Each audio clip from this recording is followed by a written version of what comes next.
A comme association. Tome 1. La pâle lumière des ténèbres. Chapitre 3. L'avantage quand on rêvasse en cours, c'est que les heures passent plus vite. L'inconvénient, c'est quand le prof s'en rend compte. Nice and Pretty, plus très nice mais pretty en diable sous le coup de la colère, a décrété au bout de la première demi-heure. Mais vous dormez tous aujourd'hui? Sortez une feuille, contrôle surprise. Le genre de mauvaise blague qui a vite fait déborder au-delà du temps réglementaire. Ce qui explique que, le temps des quelques vannes incontournables avec les potes en sortant, je suis en retard et je cavale comme un fou dans les rues pour ne pas louper le séminaire consacré, je compulse le programme tout en courant, au troll, si je déchiffre correctement les instructions codées. Rue et bus. Un institut privé de langue dresse sa façade muette au fond d'une cour. Je me ramasse la porte en verre avant de me rendre compte qu'elle coulisse toute seule et demande à l'accueil, haletant en me frottant le nez, l'emplacement de la salle numéro 13. L'institut n'appartient pas à l'association. Elle se contente d'y louer un auditorium de temps en temps, selon les besoins de son cycle de formation. Je grimpe les marches en vitesse. Salle 13. Devant la porte, un faux balayeur mène une garde vigilante. Je lui montre ma carte d'agent stagiaire qui inspecte sur toutes ses coutures. Je prends quelques secondes pour me calmer, puis j'entre. Un coup d'œil suffit à m'apprendre que je suis le dernier. Je baisse les épaules devant l'air réprobateur de l'homme qui se tient debout face au tableau blanc, sûrement le spécialiste des trolls. L'association emploie régulièrement des intervenants extérieurs qui sont des experts dans leur domaine. Une quinzaine de jeunes gens attendent que je m'installe. Des adolescents. La quatrième règle de l'association le stipule. L'agent a au moins 15 ans. Il n'est, heureusement, pas fait mention de l'âge mental. Je cherche une place des yeux et mon regard croise celui d'Ombre. Le rouge me monte au visage. C'est plus fort que moi. Cette fille me met dans tous mes états.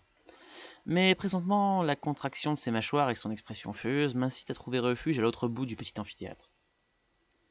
Bien, commence le spécialiste des trolls avec un fort accent germanique. Puisque tout le monde est présent, nous allons commencer. Je vois nombre de mes camarades s'apprêter à prendre des notes à propos de l'expert. Moi, je n'écris jamais rien à chaud. J'ai une excellente mémoire. Je laisse décanter les livres et je note les principales informations plus tard. Dans mon livre des ombres, le cahier dans lequel un sorcier rapporte son savoir et ses expériences. Je sors ma bouteille d'eau. Le cours doit durer 3 longues heures. À côté de moi, un blondinet du nom de Jules souligne le mot troll qu'il a mis en titre. Je lève les yeux au ciel. C'est ça son pouvoir? Failloter? Tête de neuve. Je connais les autres stagiaires de vue, mais je ne sais rien d'eux à part leur nom. Les règles 5 et 6 y veillent. L'agent garde secrète la nature de son travail, l'agent ne révèle jamais ses talents particuliers. Je me demande souvent quels sont les talents d'Ombre. Charmer les gens? Non, elle ne fait cet effet-là qu'à moi. J'ai remarqué que les autres essaient plutôt de l'éviter. Tant mieux, moins de concurrents. Ce n'est pas la magie non plus, je l'ai déjà vu tisser un sort, et c'était lamentable. Alors quoi? Elle se débrouille bien en sport, c'est certain. Pour le reste, mystère. Ombre la mystérieuse. Moi, j'adore les mystères. Les trolls donc, continue le spécialiste. Qui parmi vous a déjà eu affaire à eux? En réalité, bien sûr, pas dans les livres. Personne ne lève la main. Je me retiens in extremis de demander si un homme qui porte des chemises froissées et des cravates immondes peut être considéré comme un troll. L'ambiance n'a pas franchement l'air d'être à la rigolade. Pour résumer, reprend-il en dessinant la créature au tableau, un troll mesure environ 2 mètres. Très gros, il est aussi très fort, capable de vous broyer le genou avec 2 doigts, comme ça. Crac! C'est à ce moment-là seulement que je m'aperçois qu'il boite. Est-ce qu'un troll sent mauvais? Demande le blondinet avant de se justifier. J'ai lu une bande dessinée sur les trolls, c'est bien ma veine. Mon voisin de banc n'est pas seulement un faillot, c'est aussi l'idiot de la classe. Non, il ne sent pas mauvais, enfin pas plus qu'un autre, répond l'expert décontenancé. Il faut savoir que le troll est plutôt solitaire, sauf au printemps lorsqu'il est poussé par l'instinct de reproduction. Mieux vaut alors vous éviter certaines zones rocheuses où il aime se réfugier avec sa compagne. Les ricanements montent de l'amphithéâtre. Ça devient enfin rock'n'troll. Cela explique, soupire-t-il, qu'on ne rencontre jamais de bande de trolls comme on rencontre des bandes de garous. Ils parlent? Demande quelqu'un. Non seulement ils parlent, mais ils parlent bien. Les trolls sont capables de la plus grande violence, sauvages et destructrice, mais ils adorent philosopher. On sent l'étonnement dans la salle. Un étonnement que je partage et qui me pousse sottement à lever le doigt. Je dis sottement car je surprends une moue réprobatrice sur le visage d'Ombre. Tant pis, je me lance. Vous êtes ironique là. Les trolls, Des philosophes? Absolument. Certains ont même le sens de l'humour. Oh, un humour bien à eux, mais indéniable. Le troll est un être de contraste, à la fois barbare et raffiné. Ce n'est toutefois pas sa seule particularité. La vache, il s'est joué avec le suspense. Le troll est aussi extrêmement sensible à la magie. Là, je dresse une oreille attentive. Vous avez, je pense, entendu parler de cette pratique qui s'appelle la soumission, dit l'expert en détachant ses mots. Soumettre quelqu'un, humain ou créature, c'est un acte magique de haute volée, officiellement interdit. Et surtout, très difficile à réaliser. Sauf sur les trolls. J'ai lu quelque part un truc sur la soumission. Il faut d'abord immobiliser sa victime dans un pentacle, par sécurité, car le sort complexe est long à mettre en place. Ce n'est pas mon rôle, continue notre formateur, de vous enseigner les pratiques interdites, mais il est possible que vous soyez un jour confronté à un troll soumis. Votre seule chance d'en sortir vivant est alors de le libérer, afin de pouvoir entamer avec lui une indispensable négociation. Sous l'emprise d'un maître, il n'a pas de volonté propre et se contente d'obéir. Or, un troll est rarement soumis pour s'occuper d'un parterre de fleurs. Comment est-ce qu'on libère un troll demande une fille que je sais s'appeler Nina, aux cheveux plus rouges qu'une carotte. Le moyen le plus noble, dit le spécialiste, consiste à défaire le sort de soumission en empruntant la voie magique. Malheureusement, cela est encore hors de votre portée et le restera longtemps. Théoriquement, on peut aussi tuer le troll, mais c'est difficile de neutraliser un troll quand on n'est pas soi-même capable de soulever une voiture d'une main ou d'abattre un immeuble d'un coup de tête. Il reste heureusement la possibilité de tuer celui qui a pratiqué le sort de soumission. La mort du lieur délivre immédiatement le troll. Pas à notre portée. Parle pour toi, mot du genou. Moi, je me sens parfaitement capable de délivrer un troll en suivant le chemin des arcanes. Et la fuite demande le blondinet, plus pâle qu'un blanc d'œuf au plat. Ce n'est même pas la peine d'y penser, répond l'expert en étouffant une grimace et en se raidissant. Un troll est capable de rattraper un cheval lancé au galop. Je m'apprête à relever le quota de questions intelligentes quand notre instructeur se tourne vers Ombe.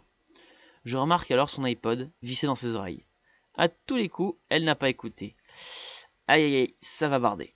Alors, mademoiselle. Alors quoi? Les murmures remplissent l'amphithéâtre.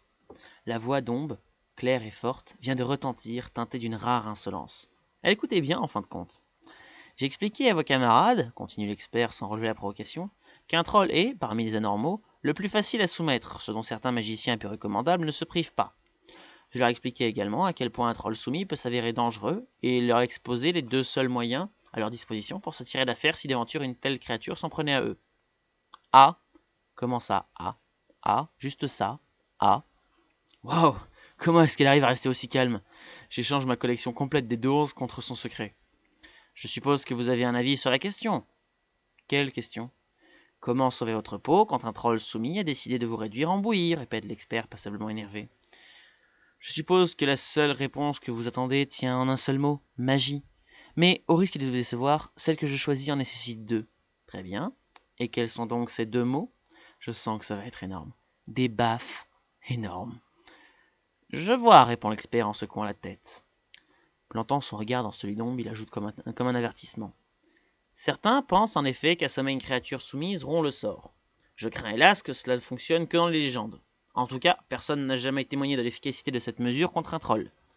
Je ne saurais trop vous conseiller de privilégier la mort du magicien à l'origine de la soumission. C'est moins risqué. Je vois Ombe sourire et grogner de satisfaction. Je réprime un frisson. Est-ce à cause de son sourire éclatant, ou du sentiment fugace et parfaitement déraisonnable que dans un combat l'opposant à un troll, je ne miserai pas toutes mes billes sur le troll? Du coup, mes pensées reviennent en force vers elle. Depuis quand est-elle arrivée dans l'association? En même temps que moi, je crois, ou à peu près. On ne peut pas dire qu'on est tout de suite devenu meilleur ami du monde. Après non plus d'ailleurs. Ombe est aussi distante que moi avec les autres. Avec cette différence que les autres l'indiffèrent alors que moi, il m'énerve. Pourquoi est-ce qu'elle m'obsède à ce point? Parce qu'elle est belle à tomber, ou mystérieuse, comme je le disais? Les deux, sans doute. J'en lui ajouterai un brin sarcastique. Parce que tu ne l'intéresses pas, imbécile. Ah, vrai aussi. Enfin, pas tout à fait. Quand on l'observe d'abord, on n'imagine pas qu'on puisse avoir besoin de quelqu'un. Pourtant, elle m'a appelé hier soir. Elle avait un problème et c'est vers moi qu'elle s'est tournée. Ça cache quelque chose, non? Le cours s'oriente ensuite vers la morphologie des trolls et leurs habitudes alimentaires, m'obligeant à une attention plus soutenue.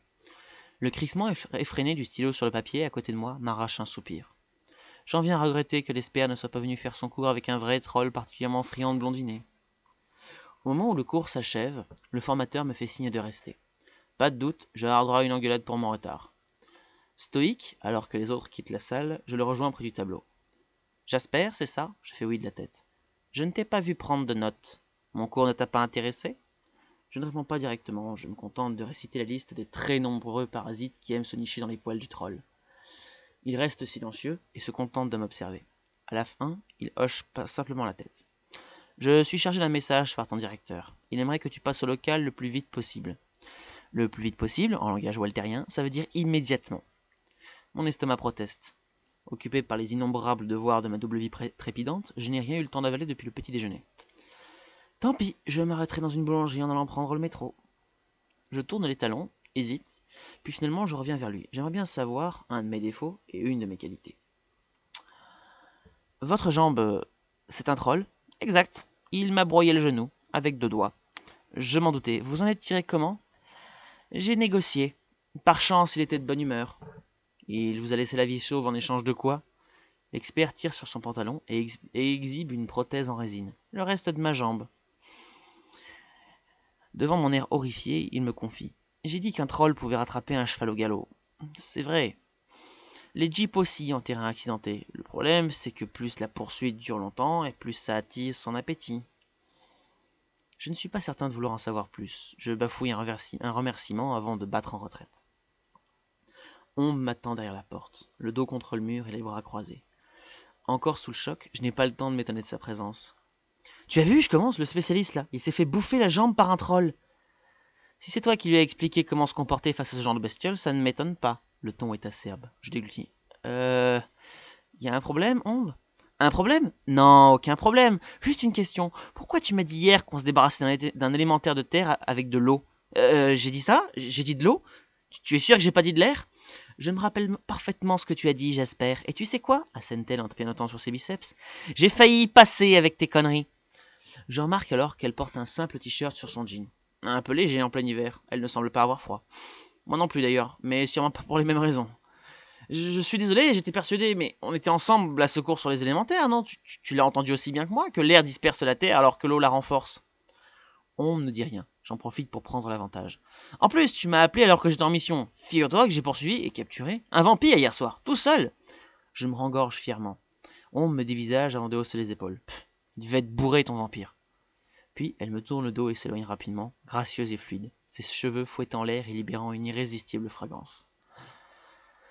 Ah, bon sang, qu'est-ce qu'il faut que je fasse pour l'impressionner? C'était un vampire, quoi, merde. Et il était pas bourré. Enfin, presque pas.